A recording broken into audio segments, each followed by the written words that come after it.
Welcome back to Generator. One of the things that I've tried to do over the years as a photographer is stay humble, realizing that there's always, and I mean always, something more to learn.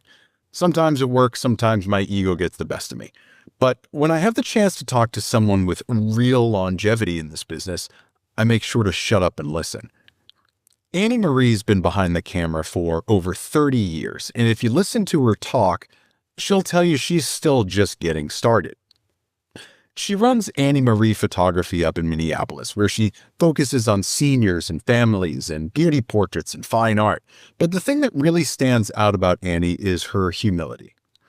I first heard her name because I kept seeing her work placing high in all these photo competitions like the Portrait Masters and WPPI. We've become friends over the years, and I always do my best to find a little time at each conference to talk to her. Why? Because she has this incredibly calm personality that only comes from years of commitment to this craft. People like that are my heroes. They're my inspiration. But this episode isn't about the awards that she's won, which are plenty, or the titles that she's earned, like Minnesota Photographer of the Year 4 times over. It's the way that she keeps pushing herself, the way that she still gets excited about creating something new for every client that walks into her studio. Over the years, Annie's built a career that a lot of photographers would dream of, working in home studios and large studios and studio shares, you name it. She's seen the industry change 100 different ways, and rather than getting stuck in the past, she's figured out how to adapt and evolve and keep making work that actually matters. So in this conversation, we talk about that journey, what it's been like staying inspired for more than 3 decades, how print competitions and fine art photography light her up, and what it takes to really last in an industry that's full of trends and copycats. We talk about her graphic design business, her mentoring, and I'll let her tell you about her wonder jar. AnnieMarie's the real deal. She's living proof that you don't have to burn out or sell out to stay creative. And I'm so glad that she took time to sit down with me. So let's not waste any more time. Here's my chat with the incredible AnnieMarie.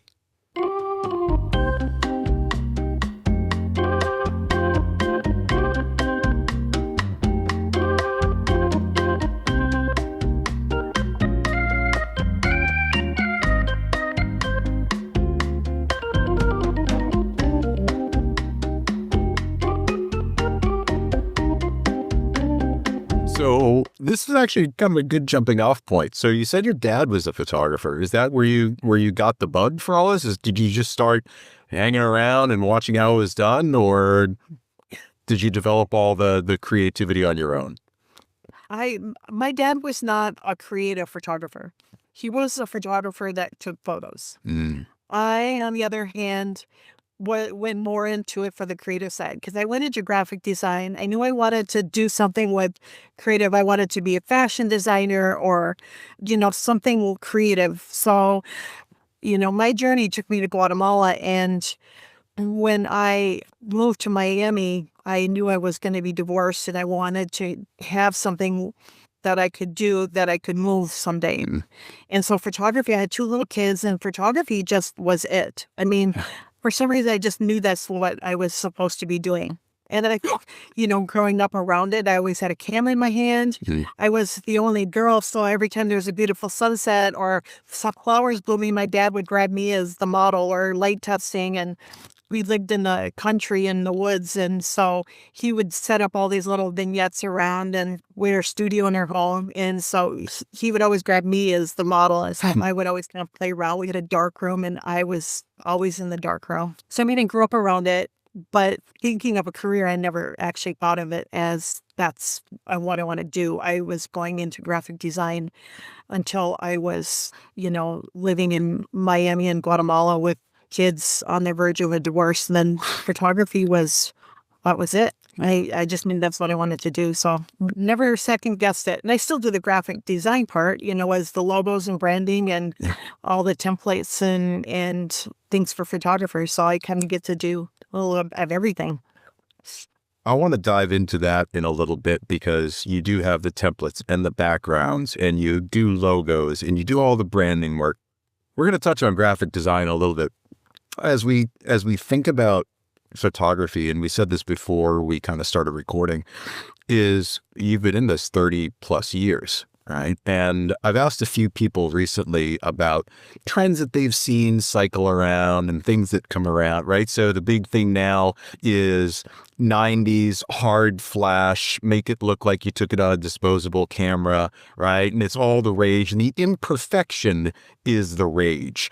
You and I both saw that just growing up because those are the cameras that were available, right? Yeah. What else have you kind of seen circle back around? And has there been anything as of late where you're like, oh yeah, here it comes again? Well, let's just say I hope that select color doesn't come back. That was bad. That was bad. I am guilty. I did that. Oh my God. I think everybody does that. Right, right. I feel like gels have come around again. I remember gels being a thing, and then they went out. They've come back several years now, but I think people are really having fun with that and color again in a creative way. Yeah. Because gels before were just, adding color. Now people are getting super creative with, the technology advances. But yeah, that autofocus and that, no, thank you. I mean, it's just, I think Beyonce started something like that, what, like about 5, 6 years ago, to do some shoot that looked just very, I don't know, it just looked very amateur. And that became a fad. It's like, no. It's the same thing that I've seen, and every now and again this will pop up on social media, right? And I think there was one lately, I want to say it was last week, where I saw it. Zendaya did something for Versace or Dolce & Gabbana or one of the large brands, and it was very poorly composited in that campy, this is supposed to be composited way, but it really looked, quite frankly, a little bit lazy from an art direction standpoint. But it's what I was talking about earlier, this imperfection is seeming to come around as trendy. And I think that's it. Is it a cultural thing where... Here's my take on it. The young people that are kind of bringing that back, they've grown up. They're looking at photos in their grandparents' photo albums and their parents' photo albums. And that's what they're seeing, because that's all they had. Like when I look in my dad's photo album, it was like Instamatic cameras, like black and white Instamatics. And so, I mean, there's like blown highlights and flash, but there's so much nostalgia that comes with looking at those old photos. And I feel like maybe the young people if I don't know who's marketing this, it might be the big companies marketing this, but I have a feeling it's a little bit part of people wanting to hang on to a little bit of nostalgia. So they're kind of bringing that in a big way in the marketing. Not that my clients are seeking that, but the kids in high school and stuff, they're seeing that in magazines. And I know I've had friends say that, kids come to their session and they're saying, hey, can I bring a disposable camera and you take a film with that? Right. And it's like, hell no. Yeah. So when I have people come to the studio, I keep a couple of old Nikon Coolpix, like 3100s. They're a little, you power them on, the lens comes out, sort of disposable camera, flash, not disposable, early digital cameras. And I give that to the clients or their mom or whoever, and be like, take pictures with this, because it's kind of mixing the two. Yeah. Here, get some behind the scenes for that experience, and then I'm going to shoot the real pictures for you. The real stuff. Yeah. The reason I ask you about all the trends is when I look at your work, you have such this gorgeous consistency, whether it's seniors or families or fine art, right? There's this gorgeous consistency where you're not playing to any trend. And it's not like, oh, this was clearly taken in 2007. This was clearly taken in 2021, because there's such a beautiful consistency to the work. I know for you, that is probably purposeful, right? You're doing it so that you have these images that last the test of time, right? They're timeless, right? Perfect. Right. Is that the reason that you shoot the way that you do? I don't know if I think it's because I have settled into how I do things. I settle in the way I light, the way I the way I approach a session, whether it's a fine art session, whether it's my high school seniors, whether it's a session for a beauty session for a woman or a headshot. I sort of, after so many years, I've kind of settled into me, Sure. the way I photograph. And I feel like that's where my consistency comes from. And it took me a long time to get there. Yeah. I know that since I started out before computers were a thing, before digital, it took us a long time to get where people get to now today after just a few years. I see people that have been doing, photography for a few years that they kind of got it because there's so much education out there. They can find the right tools right away. I mean, it took me so long to find myself. I mean, I kind of grew up like that. I was a late bloomer, so it took me a long time to find myself as a human. Yeah. And which makes sense, that it took me a while to find myself as a photographer too. But once I found that, I feel like I've kind of settled into that. So I don't have to really think about the technology of it. I can really, at this point, connect with my clients and my people and kind of, that's a good place for me to be at.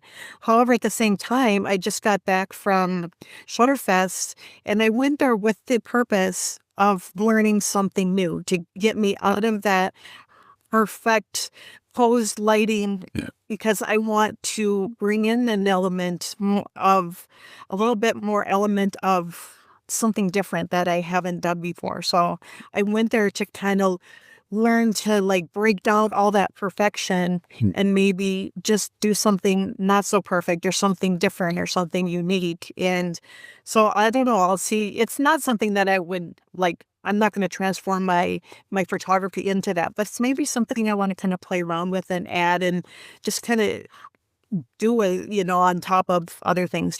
I think that's what keeps me going for so many years is just kind of finding new things to kind of play around with and do and just kind of keep that spark. Sounds like you're getting a disposable camera soon. No, so I did get a disposable one, but several years ago I got an old Instamatic, that kind of pop up, but Polaroid. Sure. And I found a company that still sells Polaroid film. And my idea was kind of like what you do. If at each section, I wanted to take a Polaroid of each of my clients, and so that they would have something that's unique, one of a kind. I would, maybe write a sweet little note on it and send it to them after the whole session and after the sale. And because I always send out a handwritten thank you note, just send that Polaroid that is one of a kind. There's no digital file for it. There's no negative, and just something unique and different. So, I think I maybe did that with one client, and my camera's dusty somewhere.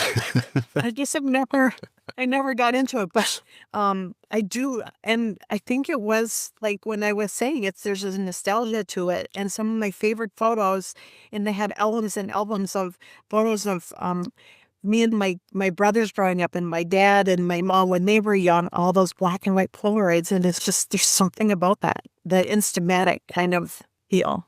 I agree. And, another thing very similar is I have a Fujifilm, one of the little fine picks, instant cameras that I'll also do the same thing. Take a couple of pictures, give it to them right there and say, yeah, you don't have to wait for me to edit anything. Here you go. This is right here. Hi.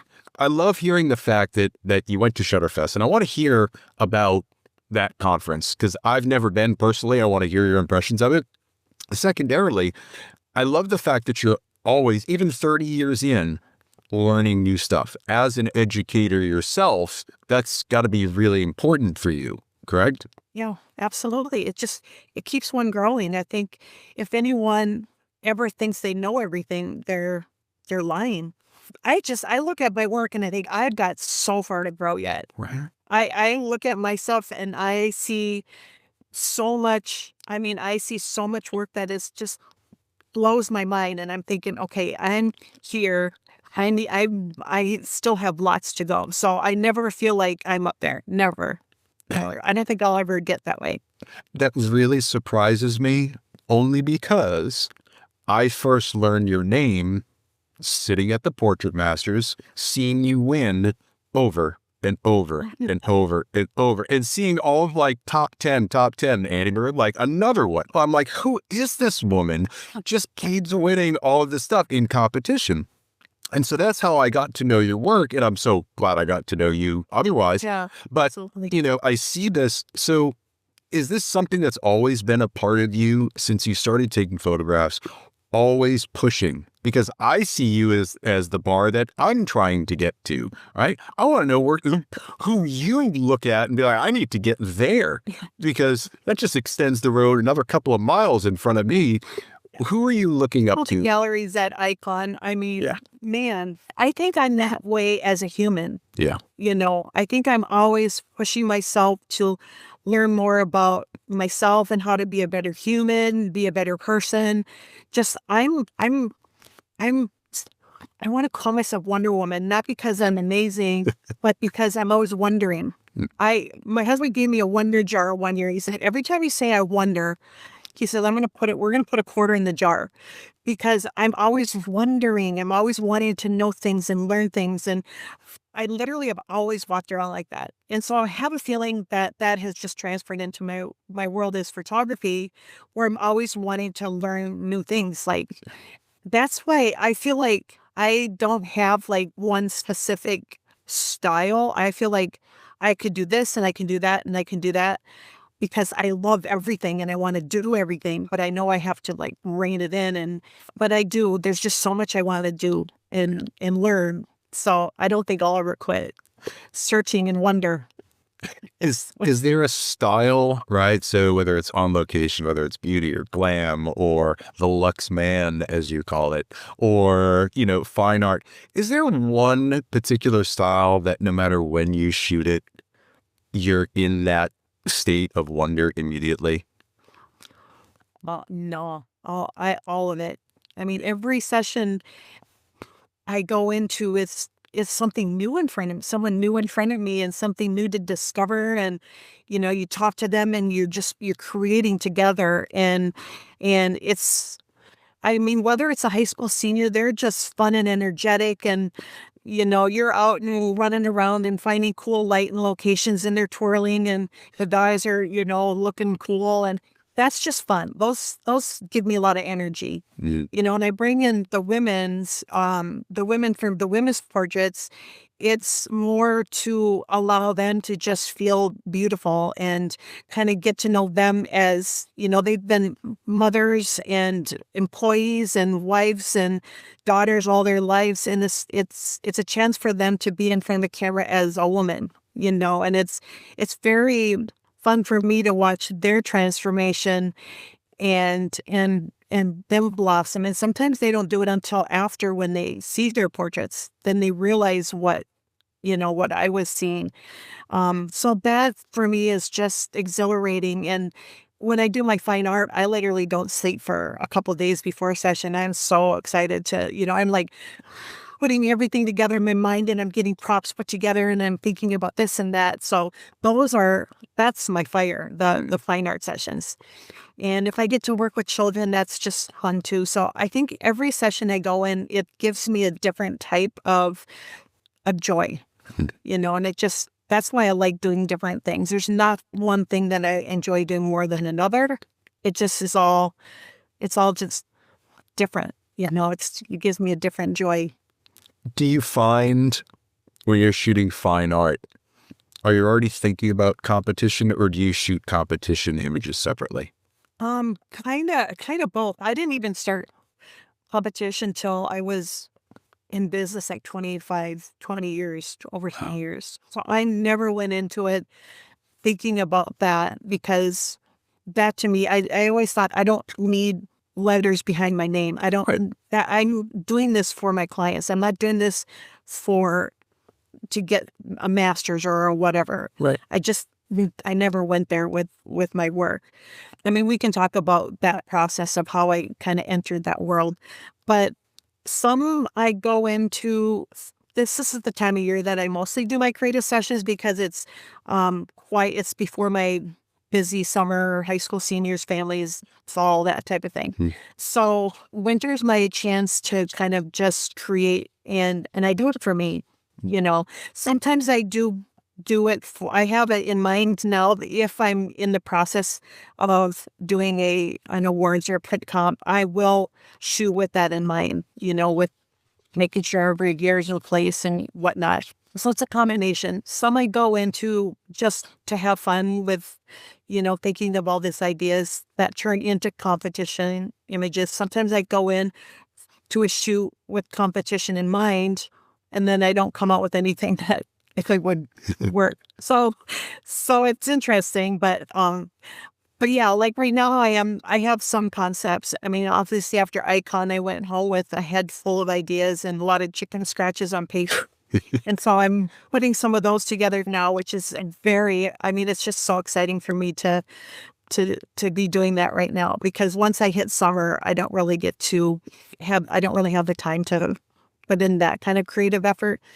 So, I'll probably do competition for another couple of years and maybe move on. I don't know. I feel like I've done a few of them. So Icon, this is your first year for Icon. So Yeah, tell me about your feelings about Icon. I saw you get up on stage. I felt so proud seeing you up there. Thank you. Thank you. That was fun. I 100% did not think that I was going to be up there. So when they called my name, I was like in shock. I mean, I think I started crying and I like, are you kidding? Is this real? Pinch me. But the thing that I loved about Icon is they brought back the printed portrait. Yeah. And because when I had first started print comp, it was print. And so it was fun to see, first they go through the digital portion of it to get to the top 10 in each category, to get to the physical Icon awards. And just to sit in that room, I know you were in there too, to sit in that room and just watch this print go up and the judges, getting leaning in, and, it's just kind of, it was old school. And that was really cool to actually see printed work again. No, it was I'm not saying it was a wonderful experience because I was able to win a category, but it was just an overall really positive experience, just overall, And I always like competitions that have a high level people in it, so that it pushes me harder, Jerry and Melissa do such an amazing job with the Icon Awards. And Yeah. I've been doing this now 13 years. And when I look at the galleries, I feel like you said a few minutes ago, there is so much more I need to learn and get good at, right? And there are just some people that see the world differently. And I'm always just impressed by the level of creativity that I see. And you're no different, right? I put you right in that same class. Oh, thank you. It's fun to see someone put visually the visual story that some of these people tell is just like, where does that come from? Like, I feel like I need to have more turmoil or more something in my soul to bring that out. I feel like I'm such a positive, happy person that I don't have that deep, kind of angst inside of me to bring out some of that art that I see people bring out. Mine would be like rainbows and whatever, but I might have to try to do a dark piece sometime. I don't know where I would dig that out of, but not that all the beautiful ones are dark images, but I'm just saying there's so much inside of these people that come out in their work that it's mind blowing. I bought that Icon Awards book and I still some days just kind of page through that, just blown away. It's amazing. Yeah, they do a great job with that. They really, really do. Thinking about competition, thinking about the print, right? Do you have a favorite image of yours? Was it one that won your first award or one that meant a lot to you? Do you have a particular image that you've entered into competition that was, for you, felt a little bit different than the others? That is an amazing question. I actually have an image that I happen to love. I was doing, I think this is when the Portrait Masters I was first starting with their awards. And I remember the first images I put in there, I think this is 2017. I just put in client work, because I had never entered a competition before. So I didn't know what it was about.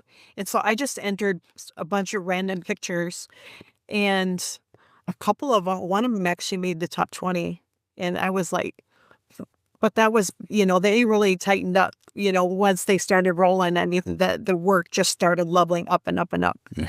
But so I had brought a few people in, because then that started my love for fine art and my quest to create more fine artwork.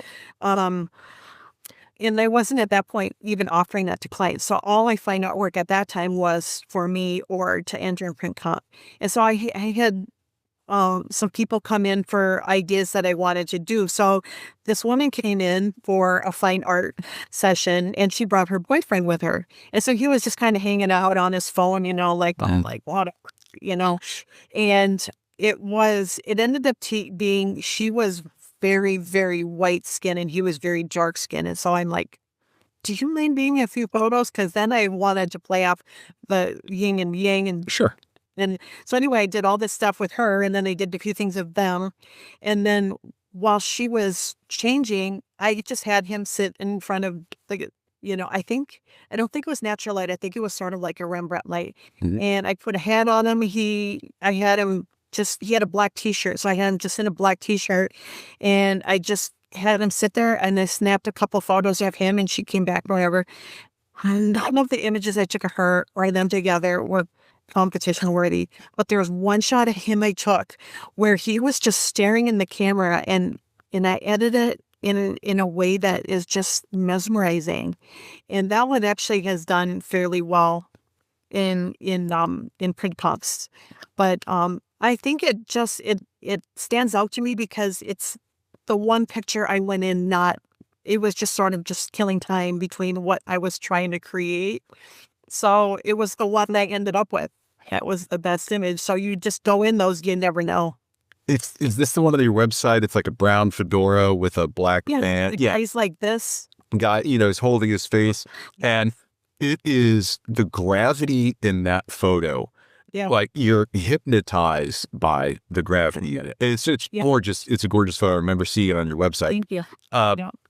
That's really interesting. I was wondering if we all have stories about images that we create that affect us a little bit different, whether it's because it surprised us or whether it was the exact execution that we wanted. More often than not, I find it's something completely random that just happens in the moment, right? Because we let ourselves be open to just the act of creation, and something wonderful happens. We don't overthink it. We don't try to force it. It just happens. So that's really interesting to hear that. I'm always curious when I look at people's portfolios if there's an image like that. I'm glad there was. Yeah. I never really had to think about that. That's really interesting. Let's talk about Shutterfest. You were just there. Shutterfest. And what did you think? I've never been, so I'm purely asking out of curiosity, right? I'm Portrait Masters, WPPI. I've been to a billion different trade shows, but I've never been to Shutterfest. So how was it? How'd it go this year? It was my first year too. I had never been to it. And so I've always heard a lot about it. I thought it was going to be a little bit like, I don't know if you had ever been to or heard of After Dark. I would have was never there. Yeah. That was years ago. That was very hands-on because they always had all these shooting bays and, speakers, and it was just kind of high energy. And people said Shutterfest is sort of like photography on steroids, because they have like 200-300 models that you can just use, and they've got shooting bays, they've got obviously their trade show, and 50 speakers, and each speaker does 3 classes. So that's 150 classes you can choose from. So oh wow. So one day they open up class signups, and so you go in and you get your classes, and some of them have limited space. So everyone's trying to get all their classes, but there was one time slot I wanted to go to 9 classes. I had picked 9 that I wanted to see, and I could only pick one. And they do that on purpose because they create this so there's a ton of different teachers and classes and mentors, and some of them are hands-on, some are just lecture, some are just live demo, and some are indoors and outdoors and flash, and gels and natural light and sun. And I mean, there's just something for everybody. So the value for what they offered was really, really good. And they have beginner, intermediate, and advanced. Mhm. Some of my favorite classes were the ones that I went to that were very different from what I do, like the gels. And I bought this little Ninja smoke machine, Oh, yeah, sure.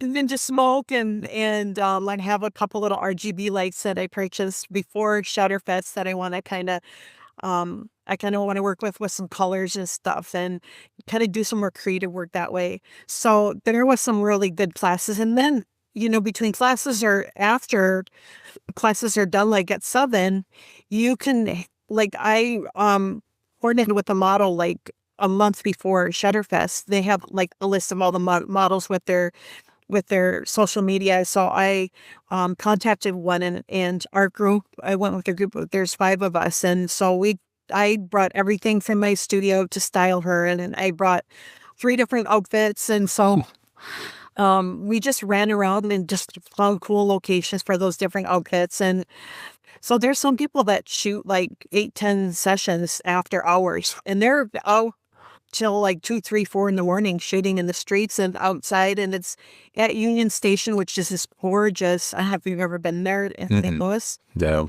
That it's like an old train station. So it is just gorgeous. So there's beautiful vignettes indoors and outdoors. And so it's sort of like, one of my friends says, sort of like a creative conference. You can go there and you can chill as much as you want and take whatever classes you want, or you can just do absolutely everything and be out. And they have parties a couple of the nights you can be partying. Yeah. And I just kind of went in with a chill vibe, and it didn't help that I left my camera bag at home.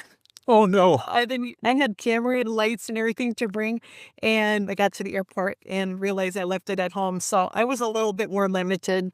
The session we did with the beautiful model we had, I borrowed, a friend and I just shared the camera, and the other people that drove brought a bunch of lights. So that was fine. But it was fun to just play. I mean, I played with the ice light, which I actually won an ice light for my icon first place. I don't have it yet. They haven't sent it yet, but one of my friends bought one there. So that's what we played with at night. Like there was a carousel, and I was like blown away because I don't like hard light.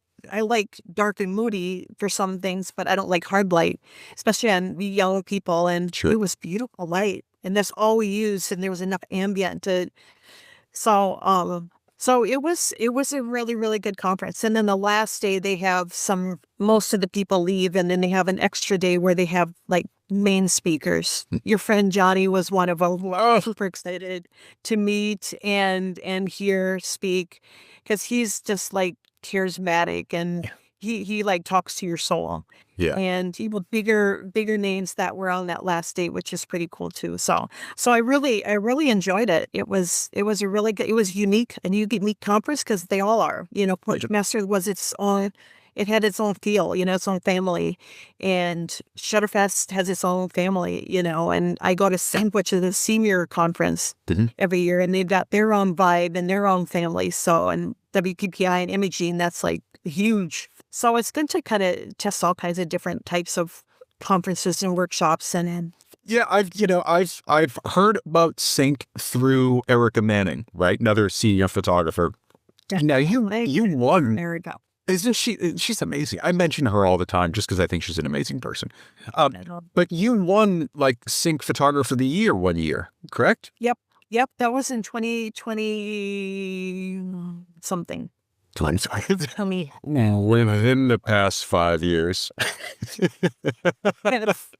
Yes, it was in the past 5 years. Yeah. Now, what goes into that? I mean, again, with Sync, another conference, because I don't shoot a lot of seniors. It's not culturally a thing up here. So, but I know, in certain pockets of the country, it's massive, right? Yeah. So I know in the Ohio and where you are, kind of upper Midwest, it's a big thing. Down south, it's a big thing. Here in the Northeast, it's kind of like so-so. Yeah. So how does Sync compare? Same type of deal? Is it a same type of conference? Yeah, I love Sync. Sync has fewer speakers. They have just two main stages. They used to have two conferences. They had a portrait conference and a sports. Mhm. And now they have it in one. So they have two stages. I don't really do the sports stage because I don't do sync sports and Sure. volume and stuff. So they have just one speaker at a time, where Shutterfest had like 10, 20 speakers Yes. at a time you chose from.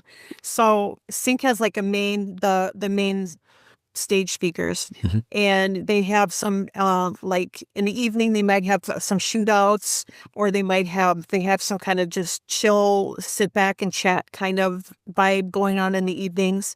uh they have a big party the last night, a big awards ceremony, and just kind of like a uh, big goodbye party, whatever you call those things, closing ceremony. Closes it. uh, Sure. but Sync is a definite family kind of a conference. Just, for 300 to 500 people there. And people tend to go pretty much every year till they kind of go off for a little bit. Like I went to the first two Syncs like years ago, and then I didn't go for many years. And then I started back up, and I should know this because the first year I came back is the year I got um Sync throughout the year. I think it was 2021, because then I spoke the next year. So that was 2022. And then the year, it's one of those years. Well, it just kind of, it leads me into, right? Because I know you're an educator as well, right? I know you do a lot of teaching. And I ask you about the conferences, not only because, like, I'm just out of my own pure curiosity, Oh. but I know that you've seen education go from what we were talking about earlier, there being no education, you having to figure it out yourself, to now everybody with an iPhone is a guru and is suddenly Mark Seliger or Helmut Newton because they've got an iPhone, right? So Right. I love hearing your perspective about what conferences bring, but I'm also curious as an educator and as you go to these different conferences, what are you picking up to bring back to your students and your mentees? Yeah. Are there any things that you learn at these conferences that you then incorporate into your work? Yeah, I get a lot out of a lot of the business classes. Mhm. Like if they're talking about marketing and the business side, social media side, I can always use more on that end of it because Sure. I put so much into the creative side, and I kind of, the other brain just kind of takes a vacation until unfortunately, photography for us is always a hustle. I mean, Yeah. it's not like, you groom your clients so that they bring you more clients. And I do get a lot of repeat business, but with high school seniors, you get their siblings, but there's always a new class coming up. So you always have to keep hustling and hustling. And I'm not always good at that part, but I want to be better at social media and that type of thing. And even speakers that talk about lighting in the creative process, that there's always something that, maybe sparks something. Because I said, I don't know everything. Technology is always changing. People, might do something different than me that might work better than what I just kind of automatic. I'm kind of on autopilot that's most of the time. But I always come home with a few nuggets, and I don't expect to come home at this point with pages and pages. I remember my first conference or my first workshop conference I went to when it was in 2000, when I was in Miami from 94 to 2001 when I sold my business down there, moved up to Minnesota, started from scratch, didn't really know anybody, even though I'm from here.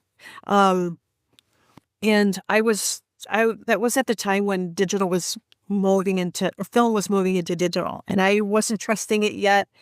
And, but I was seeing these beautiful blowing pictures, and I'm like, what filter are they using? Are they putting gasoline on their filter to get it smoother? What are they doing?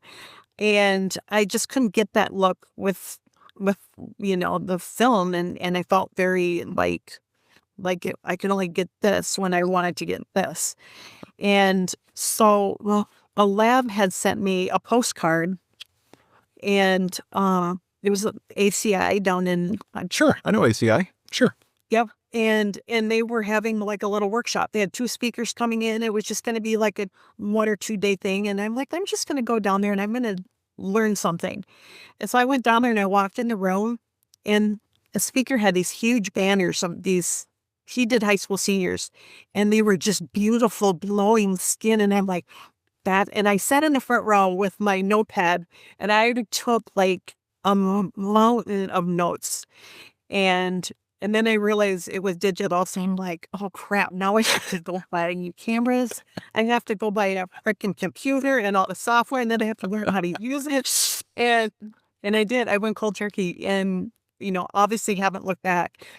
But everyone's in their journey, and I don't take tons of notes, but the ones I take are gold to me because it's still, I'm still like learning and wanting to perfect things and to make the ship flow better. And so I always bring back something. I'm curious because you also run AnnieMarie Co., right? The graphic design side of the house. Uh-huh. And I was wondering if when you go to these conferences that you're picking up nuggets from people that you hear of gaps that need to be filled, right? In the research that you're doing. How do you bring that information back and then incorporate it into the graphic design side of your business?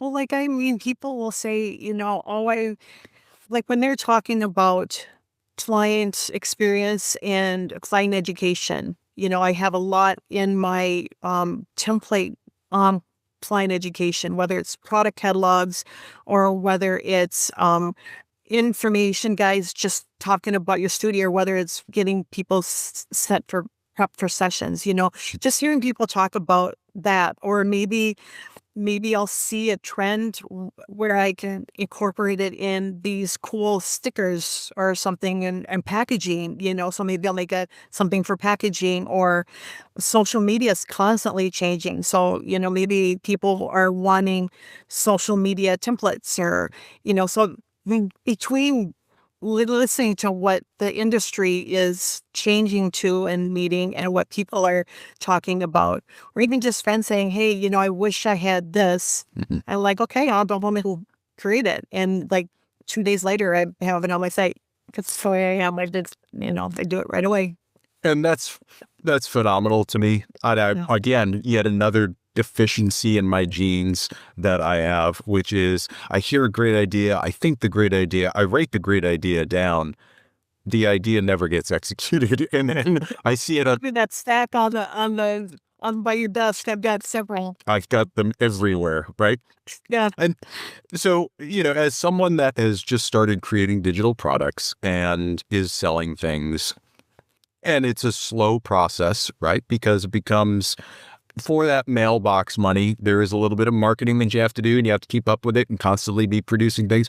How do you handle that side of the business, and is it working for you?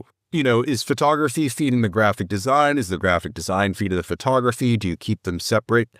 How do you integrate your two worlds together so that it feels cohesive? Yeah, they're separate.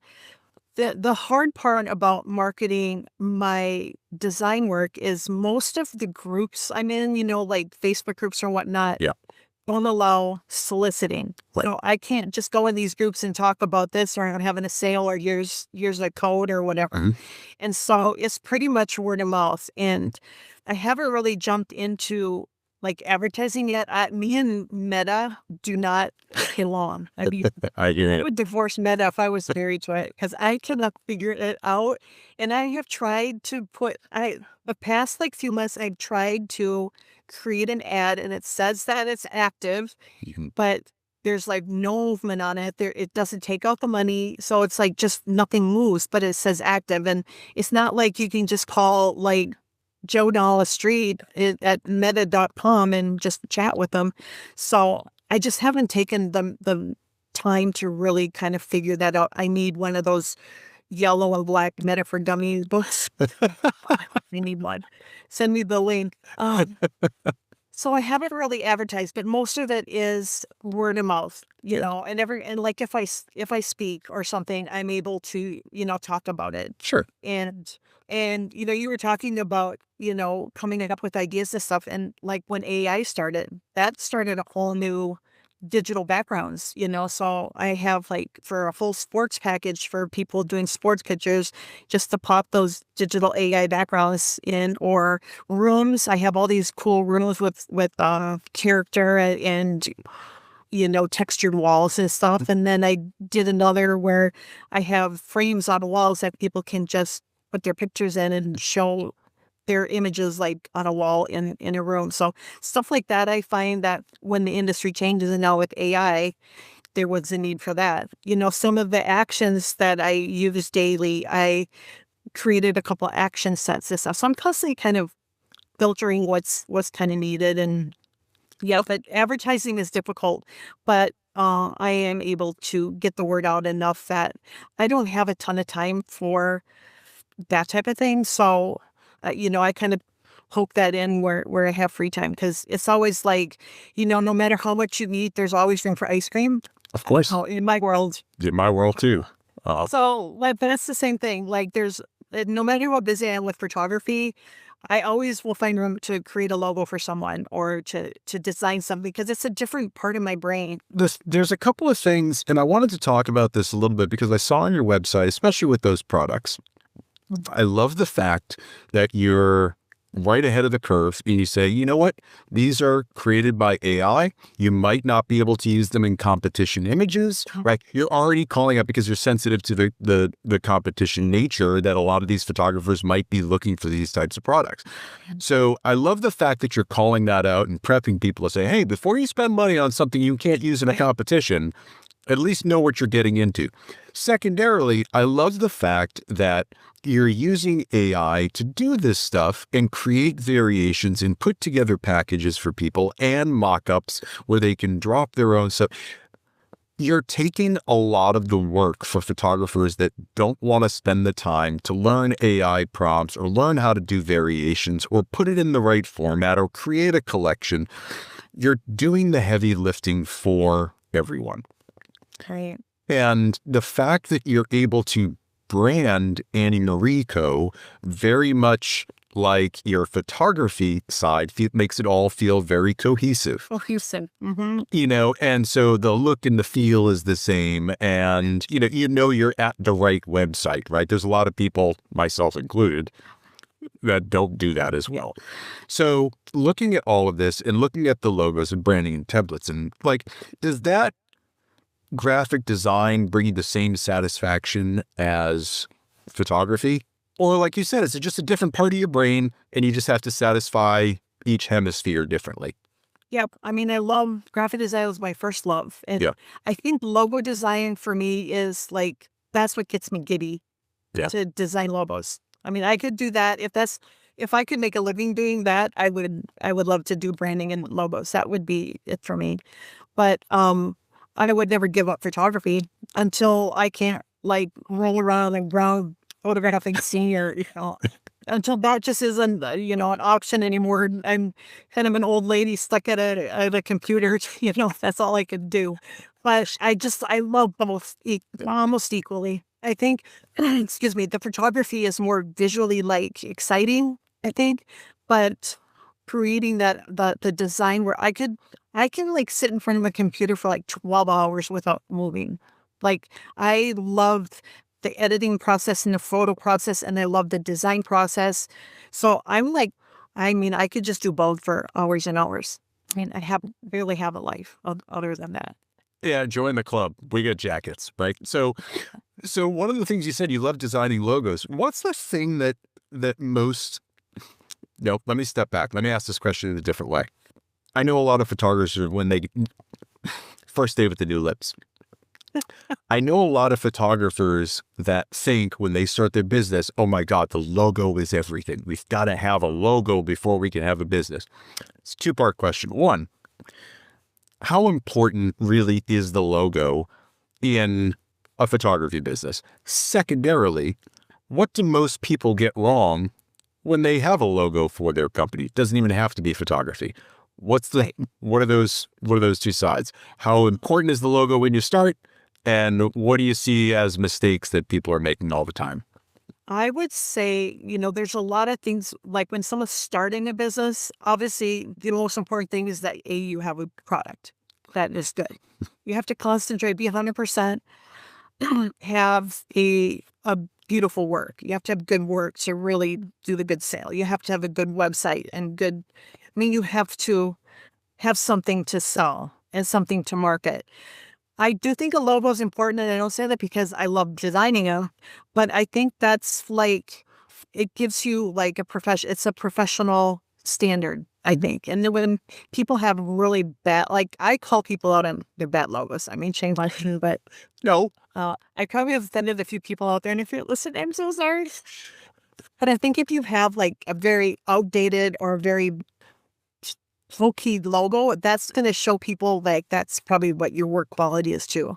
Because sometimes people see that first, like if they go on your website or on Instagram or whatever, if they see like bad marketing, just overall branding, it's just, that's kind of like walking to like a somewhere with just like raggy clothes, you're marketing yourself.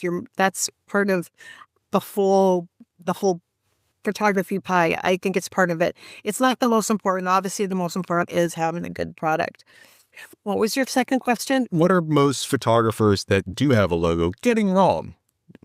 Oh, they're going and buying like a $50, like the same logos everyone else has. They're just copying and pasting. Like a lot of the photographers that are just copying everyone else's logos are doing the same thing with their photos. They're mostly the ones that are learning online and just getting a camera and charging pennies and giving all their digitals. I'm not going to say the S&B word, but they do the same thing with their logo. They say, oh, everyone's logo has a little swirly heart and some flowers and some butterflies, and that's what I'm going to do because that's what everyone else does, And so there's no uniqueness. Their logo doesn't make a statement, and it doesn't, it's not, well, I just want to say it's not unique, it doesn't really, it's just like a carbon copy. And people that are out there looking at photographers and searching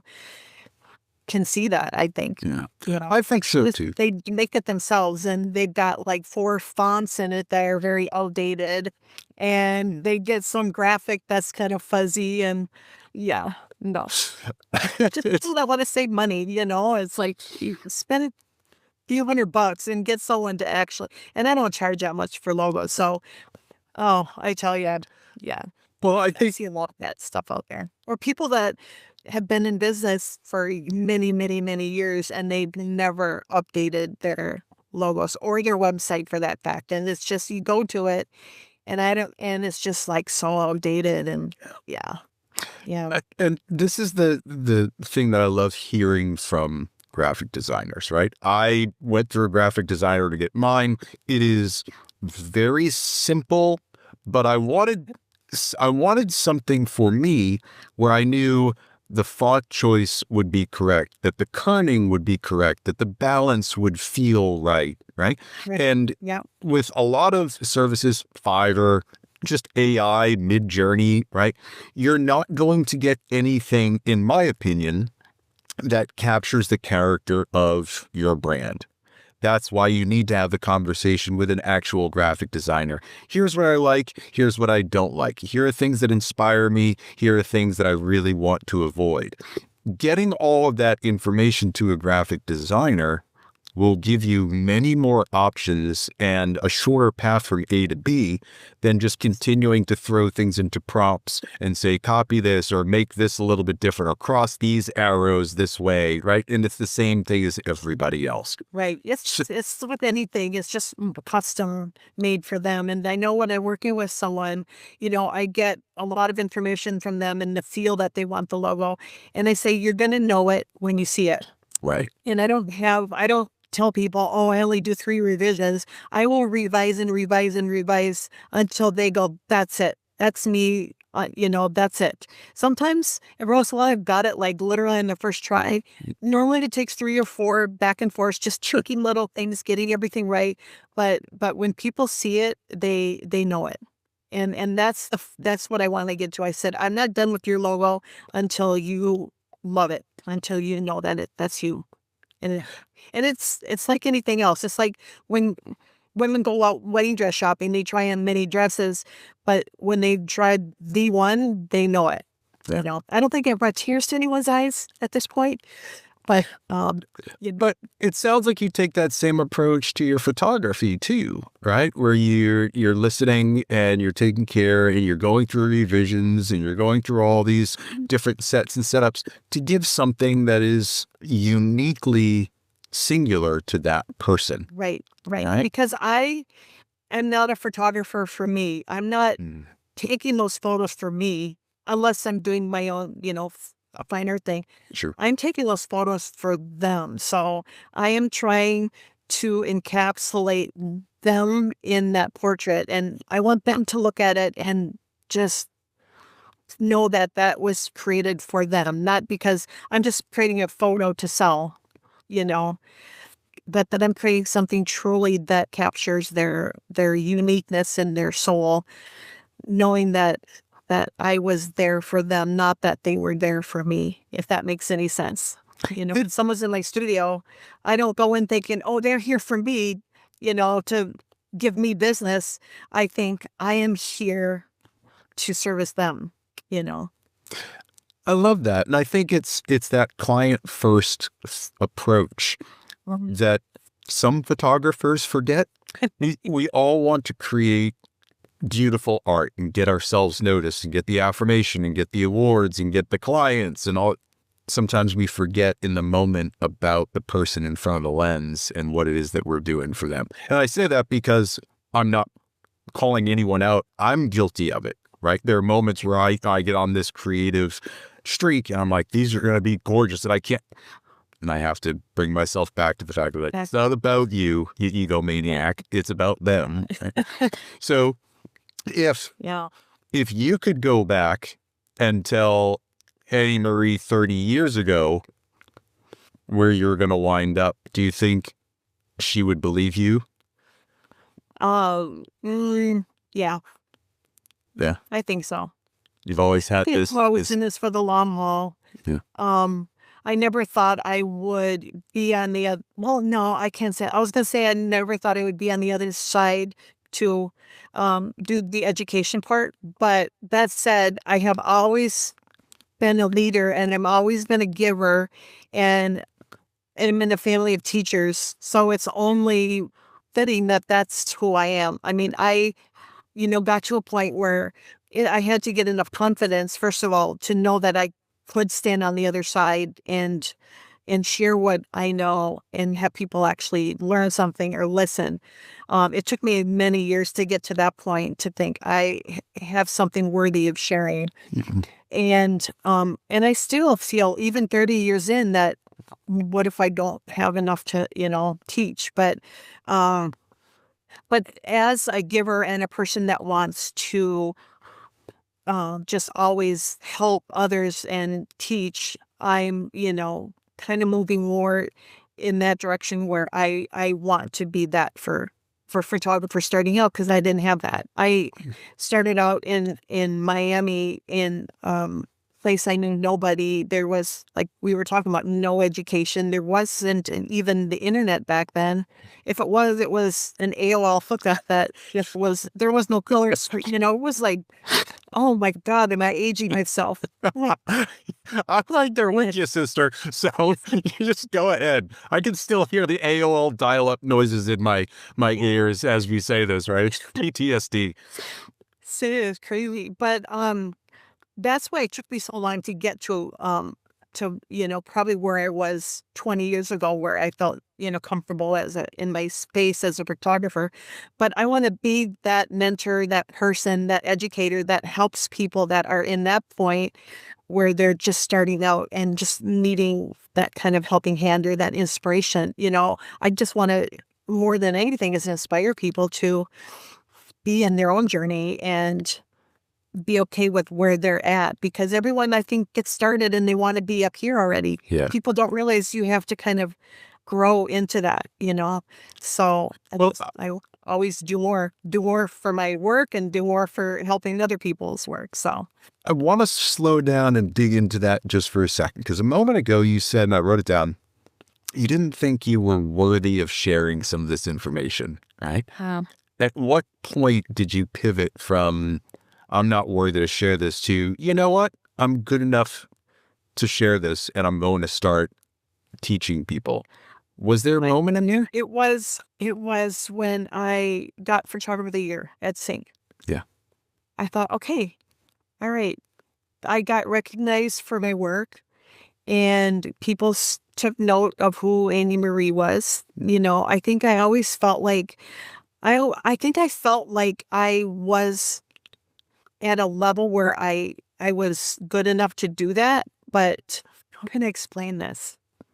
But I think that, I would see speakers, and I think people would look at me and think, oh, who's AnnieMarie? Whatever, people didn't know me.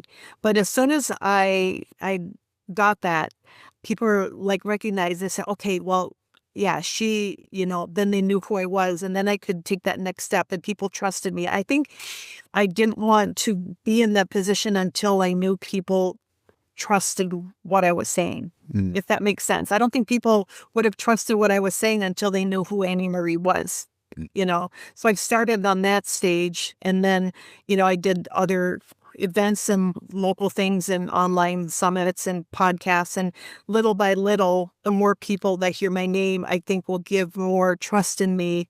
Sure. That would say, okay, well, maybe what she has to say has value. And so, and that's like a steady climb too. I would never want to start up on the big stage. I want to kind of start small and just kind of earn my way up. I can't force my way up, but I do definitely want to earn it. Well, you have earned it. I haven't. You have. Yeah. I'm going to sit here and I'm going to be the guy that tells you, yeah, you've earned it. Yeah, you could be up on stage. Here on that's saying something. I'm sorry for that. I'm sorry you're going backwards. I'm sorry you're going backwards in your career. But since we're here anyway, I think,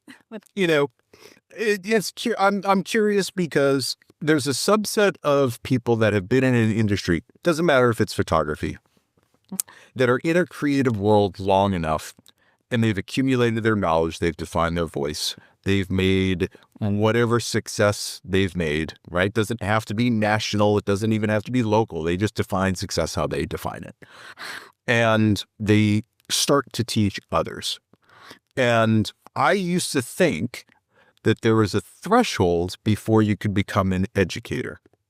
Do you feel like there's a threshold? Yes. I don't think there's a threshold in like years of how many years you have to be photographer. I don't know. That's a hard question. I don't necessarily think I just think it has to be, you have to be knowledgeable and you have to back up what you're saying. Like if you're in business for 3 years and you're teaching people, how to run a business, it's like, okay, you've been in business for 3 years, you're telling people, you're making this much, or you better darn be making that much. I know a lot of people, educators, say, oh, I make this much per client. It's like, I don't know. But I think you just have to be able to back up what you're teaching, because I think some people are like made for teaching and they actually have amazing photography, and maybe they've only been in business for 6 years, but they've created a system, they've created whatever they've created in the 6 years is like amazing. And so I think their threshold, like mine is, I'm a late bloomer. I'm a snow blossom here. So it took me a lot longer, but yeah, I think there was like literally an imaginary line that I one day stepped on that line, and then like, okay, now I can look into that, and that first big stage experience is like a little bit terrifying, but it was so exhilarating because I was doing what I loved. And I'm not necessarily made for speaking because, you get on stage and it's like, if I don't have words in front of me, I'm like, so like you are probably a person that could just get up on a stage and talk for like an hour and a half without notes, just because that's who you are. I can't do that. I just like, my brain just like shuts down. And so I kind of have to have like my little crib sheets or whatever. But I think eventually I could get to a point where I could just talk, and just bring it out of my, my soul. But I no don't matter how it works out, I'm gonna get there. I don't want to surprise you, but you've been talking for an hour without notes.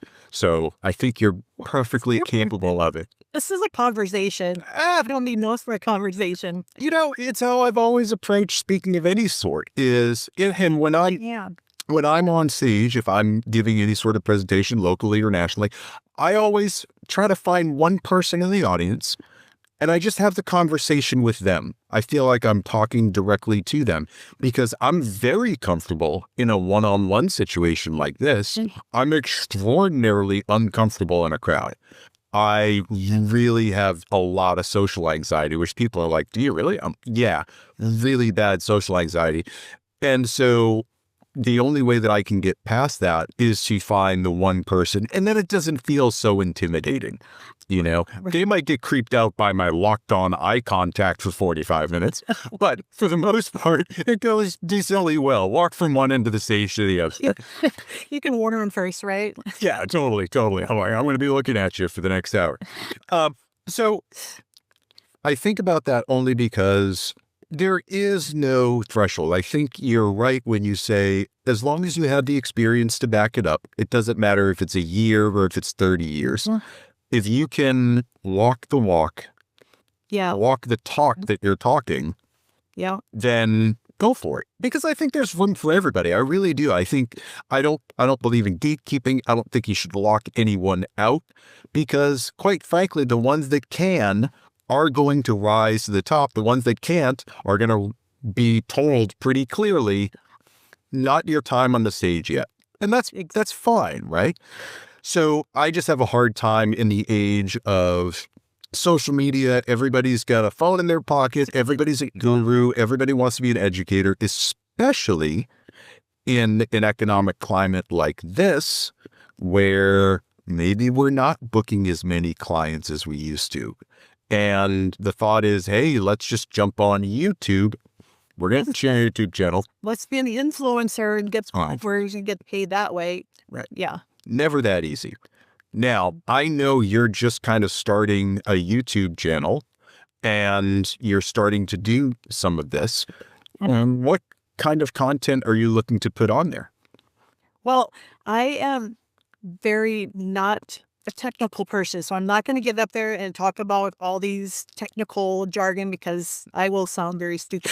I want to go into it more creatively. I want to talk about like creative sessions. Like I've already got a few things up there where I actually showed how I made props, and then I do the session, and I'll show behind the scenes of the session, and then editing. I'll do a lot of editing stuff, and I want it to be kind of a creative, inspirational place. I mean, I've got some crazy ideas. Like I think one idea I want to do, I want to walk into like a thrift shop with no idea what I'm going to do. And I just want to go in and find what I want to use for a session. And I want to use, create a session out of what I can find in this thrift shop, just make a challenge for myself. Sure. And to see what I can create and just kind of let people know that, you can create out of anything. And, I want to talk about lighting and, kind of a lot of behind the scenes, just kind of bring people with me to sessions, maybe do some outdoor stuff with the high school seniors. I don't really have a plan yet. I just know I want it to be more on the creative side than the technical. You filming this yourself? Or do you have someone helping you film it? Okay. I don't have anyone filming me, and since I am not technical, this is how I'm filming myself. Perfect. So it's a learning curve. I already learned a few things. Like when you have your microphone on, don't like get plastic by it and crinkle it. And there's like little learning curves, and eventually, I will probably have a nice setup. I just don't have like a permanent setup. Obviously, I'm in my little living room here, but a lot of it will be shot at my studio, which is a very small space. And I want people to know you can shoot in small spaces too. And I might go to Home Depot and buy some lights and just show people you can create beautiful stuff just from, maybe I'll spend $10 at Home Depot and see what I can buy and show people that think outside the box. I think it's amazing, right? And I wish you all the best. You do not need, I say this as someone that does video, you do not need high-end equipment to do impactful video. It's the content. It's the content that matters, right? Yeah. And I'd rather not have to think about, getting the perfect setup. And so I just want to be able to just capture it. I want it, like you said, I want it to be about the content and not like have to think about all the technical and getting the perfect, camera and lights and stuff. Well, obviously the lighting is important, but yeah, I mean, maybe someday I'll get to the point where I can hire a videographer to follow me around, but until then, it's just me and my little iPhone. you know what? You can do it on the iPhone, hire an editor, right? That's where it's going to save you more time than anything else. And Exactly. the reason I ask that is I'm a fanboy of yours, right? So I'll be readily admitting it, where whenever I see you and I see your work, I fawn all over you. It's probably pretty disgusting. Well, I mean, But the thing is, like, I want to learn from you. I want to see what you put out there. I know you do like a 3-day workshop, which is kind of unheard of in the photo industry, right? It's usually a 1-day thing, maybe a 2-day workshop. You're doing it's an intense workshop. Yeah, it's like filled with, like day one, I have some models come in, and I first sit down and I talk to them about how it all starts, like the inspiration, everyone asks me, where do you get inspired by? How do you get your ideas? So I talk about inspiration and creating the ideas and how I put together the outfits and, the creating process. And then we go into talking about lighting and styling of the session and choosing the backdrops, and I'll go through different lighting setups. So my models, I will set them up and talk about the why of lighting, not just, oh, put this here, put this here, put this here. But I light based more on how it feels than how it looks, if that makes any sense. Sure, absolutely. But I give them a base, I give them obviously diagrams to start here, but then, feel free to kind of move around the image or whatever. So we do several different lighting setups with the different models. And then day 2 is like my most fun day. I have 2 models come in, and I only take 6 people because I have a small studio, and I prefer a workshop that is small and intimate and hands-on. Mhm. And I don't do anything where people are like shoving up against each other shooting. Good. That is just, I don't do that myself when I go to workshops, and I don't allow that in mine. It's only one person, because I feel like people need to connect with the model and they need to get the right angles and everything. You can't get like people just elbowing each other, and they're not learning anything. So anyway, day 2, each of my attendees get to style each of the models. So the first day, they dig through my extensive closet, which I have accumulated way too much stuff for, and all my props and my accessories and anything they see in the studio is game. And so what I do is, like, someone will saw that first model, and then I am basically there as the assistant. I help them pick out the background and set up, and then they're helping them put together their outfits, because I might have something and suggestions, and just to watch them, their mind it's just watching like create this outfit is so fun for me. And like one of the first workshops, I had this guy come, and he's just this kind of guy. I mean, he's a fisherman and a hunter, and this guy, and I thought, oh my God, he's not going to want to like, do all this stuff. And he had so much fun. He was just putting stuff together, and I could just see his creative mind working. And for me, that is so exhilarating. That's just like why I do what I do. So anyways, while each person gets like 20 minutes to a half hour to photograph their model. So they get enough time to kind of get into it, and everyone else is not even allowed to photograph. And then when that model's done, then the next one comes in, and then, they switch off, and then we go to lunch, and then they switch people. So at the end of the day, they each have photographed and styled 2 of the models in their own unique way. And they can do super fine art. They can do something contemporary. They can do something very traditional. I want them to create portraits that is something that they would want to either have at their studio or to use, or maybe it's their chance to do something different. So they get to decide the style. So, and then day 3 is all about editing, and we just do editing. And then my son is a chef, and so I have him come in the last evening, and he cooks this like 5-course amazing dinner. And that's just kind of our farewell. We just sit down and have this beautiful chef dinner, and my guest house is included in the price of my workshop, and that's like a half a block down the street in this cute little area that I live in.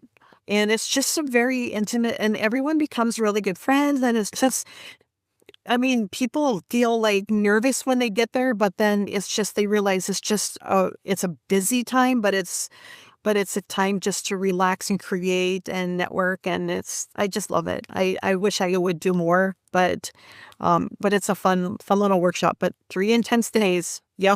Now, do you do that often? Like, do you do it once a quarter? Do you do it once a year? I've done it once a year. This last year I did 2 and a half actually last year. Yeah. This year I set up 1 this year. So I might try to do, I do them in the spring because I don't want people coming to Minnesota in the winter. Yeah. Yeah, here's my state. So that's why I do like May, June, and then my summers get super busy. I could probably do one in the fall, after my busy season. I might consider doing one in the fall because there's some areas of the southern states that's when they're less busy, I think. Some people ask me about November, so I might think about doing the November one. I did a November one last year with a group that came in special for that. So, and that worked out pretty good too. So, it's fun. I love it. I think that there's 2 things in that I find are different from other workshops I've seen, and why I would be attracted to something like that. First, you're keeping people in that childlike wonder. You're letting them style, letting them be creative. You're letting them fail without any repercussions, right? And it's their chance to learn. I love that type of environment. The second part, and this is the part that I really love about it, is that everybody gets their pictures, their own pictures for their portfolio, rather than, I've got this model, I styled her this way, and you're going to shoot this in this lighting style, which if I'm a family photographer or a senior photographer and there's some fine art stuff going on that's never going to be in my portfolio, it's wasted time for me. So I love the fact that you're allowing photographers to truly develop as photographers with interaction and connection and styling and lighting. And it just sounds like a really cool environment, especially when you only have 5 or 6 people in the room together, as opposed to 20 where everybody is shooting over the shoulder and it just becomes chaos. I would never create anything that would have that vibe. I can't do the everyone crawling over each other and just, fly, what do they call it?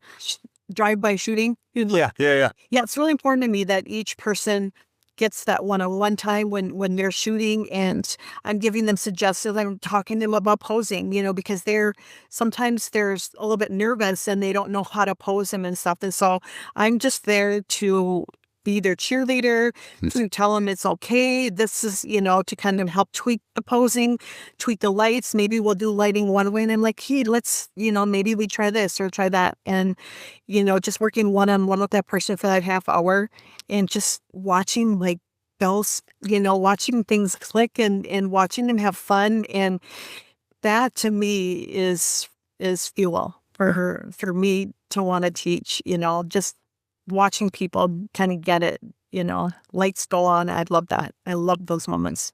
I was just going to ask you, after 30 years of doing this, what's the thing that keeps inspiring you to move forward? My soul is a creative soul. And I think I will always, anytime I get to create, just working with people, like I love working with my clients. And I mean, I don't even know like if I'll ever retire. I mean, I have this old Airstream that I'm renovating, and it's like I better have some time I can actually enjoy that when I have it done. But yeah, I don't know if I'll ever retire. I think I'll always want to do something like this, whether it's the creative side, me doing the creating, or helping other people doing the creating. I'm here for it for life. I'm so happy about that. And as I ask you this last question, as we kind of land this plane gently, where can everybody find everything that you're doing, right? Because I want to make sure that I have it correct. So let's start with websites, photography website and graphic design website. Where can they look for your stuff? Photography is AnnieMariePhotography.com. That's pretty simple, straightforward.